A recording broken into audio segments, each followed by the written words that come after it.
বড়লোকের মেয়েদের মায়েরা বকলে যা করে। না, আমার আজকে মেয়েটাকে একদম ওইভাবে বলা উচিত হয়নি। মেয়েটা আমার ব্যাপারে কি ভাবলো কি জানি। ও তো এইরকম কিছু করেও না, আমার ওই রকম বলা ওকে একদমই উচিত হয়নি। আমি যাই ওর কাছে গিয়ে ভালো করে ওকে বলি, বুঝিয়ে ভালো করে বলি। মাম্মাম, মাম্মাম তুমি এখনো রাগ করে আছো? মাম্মাম, আমার না খুব বড় ভুল হয়ে গেছে। আমার না তোমাকে ওইভাবে বলা একদম উচিত হয়নি। মাম্মাম তুমি রাগ করো না প্লিজ। মম, তুমি আজকে সবার সামনে আমাকে ইনসাল্ট করেছো। তুমি বাড়ির সব মেয়েদের সামনে আমাকে অপমান করেছো। তুমি আমাকে এতটা বকতে পারলে মম? মাম্মাম, আমার খুব বড় ভুল হয়ে গেছে। ওকে মাম্মা।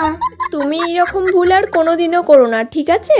আর যা করবে সব আমাকে জানিয়ে করবে, ঠিক আছে? তাহলে আর আমি কিচ্ছু বলবো না তোমাকে। ওকে মাম্মাম, let's go for lunch. Okay.